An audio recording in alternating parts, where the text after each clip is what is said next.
खबर है कि वादी नीलम में सैलाब ने तबाही मचा दी। मुतादिद घरों को नुकसान हुआ। वादी नीलम गांव दोनियाल में सैलाबी रेले से तमाम राबिता पुल टूट गए।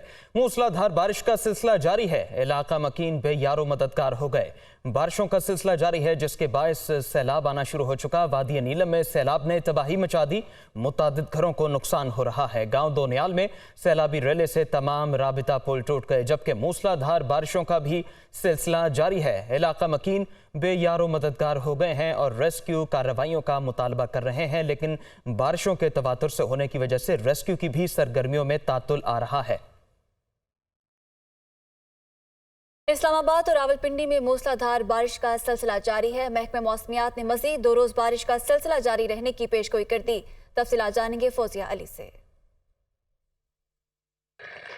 जी बिल्कुल, जुड़वा शहरों में मूसलाधार बारिश का सिलसिला शुरू हो चुका है, जिससे मौसम बहुत खुशगवार हो गया है। हमने देखा कि सुबह सवेरे से ही तेज़ बारिश हो रही है। हर सू जल थल एक हो गया है, हर मंजर निखर गया है, धुल गया है और दर्जा हरारत में वाज़ेह कमी देखने को आ रही है। इस्लामाबाद का दर्जा हरारत इस वक्त 23 डिग्री सेंटीग्रेड तक जा पहुँचा है, जो कि मज़ीद कम होने का भी इम्कान है। महकमा मौसमियात के मुताबिक ये मूसलाधार बारिश का सिलसिला जारी रहेगा, जिसके बायस रावलपिंडी इस्लामाबाद के नशेबी इलाके ज़ेरे आब आ सकते हैं, जबकि नदी नालों में तुगयानी का खदशा भी जाहिर किया गया है। इसके अलावा नाला लई में भी पानी की सतह बुलंद हो सकती है। इस बारिश में हब्स और गर्मी की जो शिद्दत है उसमें बिल्कुल कमी वाक़ई हो गई है। बिल्कुल एहसास नहीं हो रहा गर्मी का। मौसम का हाल बताने वालों के मुताबिक बारिश बरसने का यह सिलसिला आइंदा 2 से 3 रोज़ तक वक्फे से जारी रहेगा। मुल्क के दीगर हिस्सों में भी मौसम जो है वो इसी तरह बारिश वो बरस रही है। मानसून बारिशों का सिलसिला जारी है और मजीद बारिशों की भी पेशगोई की गई है। जी, लाहौर में बारिश का सिलसिला 29 जुलाई तक बरकरार रहने का इम्कान है। PDMA ने अगले 48 घंटों में दरियाओं में पानी की सतह बुलंद होने का खदशा जाहिर कर दिया। मजीद सूरत हाल क्या है, जानेंगे सामिया सईद से। जी बिल्कुल, अगर बात की जाए शहर लाहौर के मौसम के हवाले से तो सुबह सवेरे से यही देखा जा रहा है कि सूरज और बादलों की जो आंख मचोली है वो जारी है, लेकिन हब्स और गर्मी की जो कैफियत है वो भी बरकरार है। शदीद जो गर्मी और हब्स है वो यहाँ पर महसूस की जा रही है। आसमान पर ताहाल बादलों का बसेरा है और महकमे मौसमियात की जानिब से यही कहा जा रहा है कि आज से लेकर 29 जुलाई तक जो है वो मजीद बारिशों के इम्कान जाहिर किया जा रहा है। शहर लाहौर का जो कम से कम दर्जा हरारत है वो 26 डिग्री सेंटीग्रेड, जबकि ज़्यादा से ज़्यादा जो दर्जा हरारत है वो 31 डिग्री सेंटीग्रेड तक जाने का इम्कान दिखाई दे रहा है। PDMA की जानिब से जो है वो यही कहा जा रहा है कि अगले 48 घंटों में दरियाए रावी, जेहलम और चनाब में जो है वो दरमियाने से ऊंचे दर्जे के सैलाब का खदशा भी जाहिर किया जा रहा है। मूसलाधार बारिश के बाइस यही देखा जा रहा है कि दरियाओं में जो पानी की सतह है वो बुलंद होती हुई दिखाई दे रही है। तो महकमे मौसमियात और PDMA की जानिब से जो है वो इसके पेश नज़र अलर्ट भी जारी कर दिया गया है और किसी भी हंगामी सूरत हाल के पेश नज़र PDMA की हेल्पलाइन 1129 पर राब्ता भी कर सकते हैं। जी, बहावलनगर की बात करेंगे कि बहावलनगर में दरिया सतलुज में पानी की सतह में फिर इजाफा होने लगा है। हेड सुलेमानकी के मकाम पर पानी की आमद 57,196 क्यूसेक रह गई है, जबकि सैलाबी रेले से दरियाई पट्टी से मुल्हका इलाके शदीद मुतासिर हो रहे हैं। मुतादिद हिफाजती बंद टूट गए हैं। मजीद बताएंगे आमिर जावेद।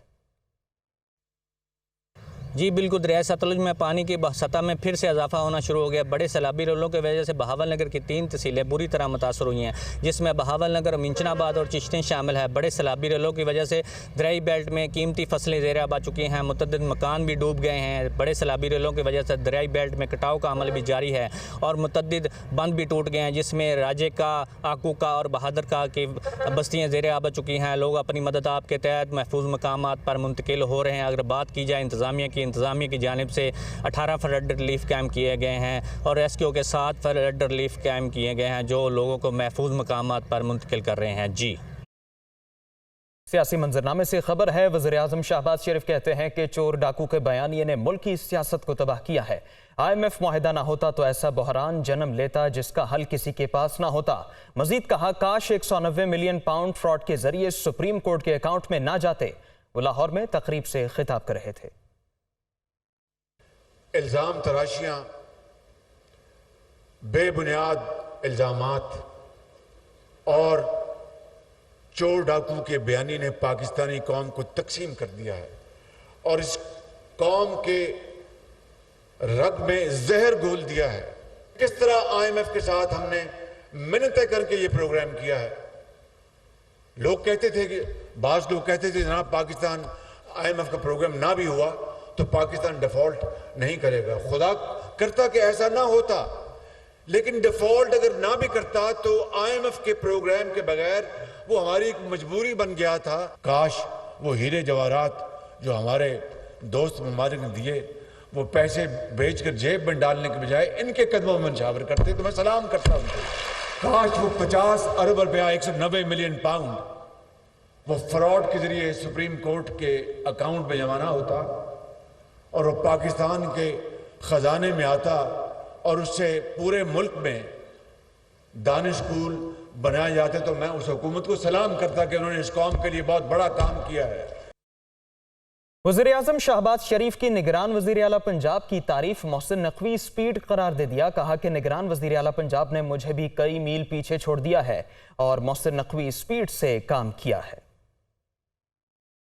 न वालिद है न वालदा, और किस तरह जिंदगी के अंधे थपेड़ों का इस अजीम कौम की बच्ची ने मुकाबला किया है। और इंग्लिश में इस बच्ची ने MPhil किया है और इनको मैं वज़ीर आला पंजाब का तहे दिल से आपका बेहद शुक्रिया अदा करता हूं कि आपने यानी मुझे भी आपने कई मील पीछे छोड़ के और मोहसिन नकवी स्पीड से आपने काम किया है।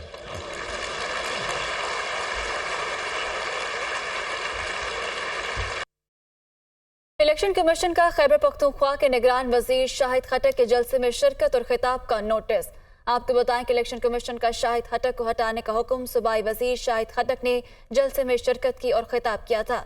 इलेक्शन कमीशन ने सुबह इलेक्शन कमिश्नर से रिपोर्ट तलब की थी। निगरान हुकूमत के किसी भी ओहदेदार को सियासी और इंतखाबी मुहिम में शिरकत की इजाज़त नहीं है, तो इलेक्शन कमीशन का खैबर पख्तूनख्वा के निगरान वजीर शाहिद खटक के जलसे में शिरकत और खिताब का नोटिस दिया गया है। इलेक्शन कमीशन का शाहिद खटक को हटाने का हुक्म दिया गया है।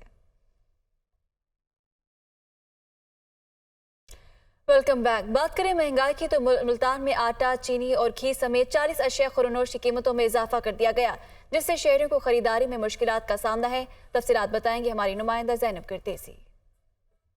जी बिल्कुल, महंगाई का जिन एक मरतबा फिर बोतल से बाहर आ गया है, जिसका इफेक्ट जो है डायरेक्टली वो अशिया खुरनोश पे हुआ है। उनकी कीमतें आसमान से बातें कर रही हैं। कीमतों की अगर बात की जाए तो चावल कच्ची और पक्की बासमती राइस जो है 400 रुपये फ़ी किलो फ़रोख्त हो रहा है आम मार्केट में। उसके अलावा दालों की बात की जाए तो कोई दाल ऐसी नहीं है जो 350 रुपये किलो के हिसाब से फ़रोख्त ना हो रही हो। इसके अलावा बाकी चीज़ों की अगर बात की जाए, आम मसाला जात भी कीमतें आसमान से बातें कर रही हैं। शहरी मौजूद हैं जो यहाँ पे खरीदारी करने आए हैं, उनसे पूछते हैं क्या मसाइल दरपेश है। महंगाई बहुत ज़्यादा हो गई है, गरीब आदमी जो है उसकी पहुँच में अब कुछ भी नहीं रहा। इन्होंने बजट में गरीब को क्या तोहफा दिया है? ये रोज़मर्रा की चीज़ें हैं खाने की, इतनी महंगी हो गई है कि एक जो आम दिहाड़ीदार बंदा है ना, जो उसकी पहुंच से बहुत दूर होगी। जी, शहर भर में 48 प्राइस कंट्रोल मजिस्ट्रेट हैं जो कि गैर फाल हैं। शहरियों का यही मुतालबा है कि प्राइस कंट्रोल मजिस्ट्रेट को फाल किया जाए ताकि अशिया की जो बढ़ती हुई कीमतें हैं इनकी रोकथाम हो सके और महंगाई पे कंट्रोल किया जा सके। जी, लाहौर में महंगाई का सिलसिला जारी है। ब्रॉयलर गोश्त मजीद महंगा हो गया। फार्मी अंडे भी 3 रुपए फ़ी दर्जन महंगे हो गए, जबकि सब्जियों के नर्ख में कमी ना सकी। तफसील जाहिद आबिद से जानेंगे। बिल्कुल, मार्केट में महंगाई का सिलसिला जूं का तूं बरकरार है। चिकन ब्रायलर गोश्त जो कि गुज़श्ता चंद रोज़ से देखा जा रहा था उसकी कीमत कम हो रही थी, लेकिन गुज़श्ता रोज़ से उसमें दोबारा इजाफा होता हुआ देखा जा रहा है। आज भी चिकन ब्रायलर गोश्त की कीमत में 18 रुपये फ़ी किलो इजाफा हुआ है, जिसके बाद एक मरतबा फिर 600 रुपये फ़ी किलो की हद की जानब इसकी कीमत जा रही है और आज 593 रुपये फ़ी किलो इसकी कीमत मुकर्रर की गई है। अंडे 3 रुपये फ़ी दर्जन मजीद महंगे हुए हैं। सब्जियों की कीमत में मुसलसल या तो इजाफा होता देखा जा रहा है या उसमें कमी नहीं हो रही। आलू 100 रुपये फ़ी किलो इस वक्त मार्केट में बेचे जा रहे हैं। प्याज की सरकारी कीमत 45 रुपये और मार्केट में 60 रुपये फ़ी किलो तक बेचे जा रहे हैं। टमाटर की सरकारी कीमत 110 और मार्केट में 140 से 150 रुपये फ़ी किलो बेचे जा रहे हैं। लहसुन और अदरक बदस्तूर कई माह से इसी कीमत पर फ़रोख्त हो रहे हैं, जिसमें लहसुन 450 और अदरक तकरीबन 1100 रुपये फ़ी किलो तक बेचा जा रहा है। मार्केट ज़राए के मुताबिक गुज़श्ता चंद रोज़ से जो बारिशों का शदीद सिलसिला जारी है, उसकी वजह से सब्जियों की फसल मुतासर हो रही है और जिस रोज़ बारिश होती है उस दिन इसकी सप्लाई भी मुतासर होती है, जिसकी वजह से मार्केट में सब्जियों की कीमत में इजाफा देखा जा रहा है और कुछ इसी किस्म की सूरत हाल चिकन ब्रायलर गोश्त की मार्केट में भी नज़र आ रही है। जी, पेशावर में सूरत हाल ये है कि पेशावर में टमाटर और अदरक की कीमत को आग लग गई है। टमाटर 200 और अदरक 100 रुपये मजीद महंगा हो गया, जबकि मौसमी सब्जियां भी आम आदमी की पहुंच से दूर हो गई हैं। इस बारे मजीद तफसील देंगे हमारे नुमाइंदे इमरान बुखारी। जिस वक्त हम सब्जी मंडी में ही मौजूद हैं, टमाटर की कीमत में बेतहाशा इजाफा देखने में आ रहा है। एक हफ्ता कबल जो टमाटर 40 रुपए किलो के हिसाब से फ़रोख्त हो रहा था, आज उसकी कीमत तकरीबन 120 रुपए किलो तक पहुंच चुकी है।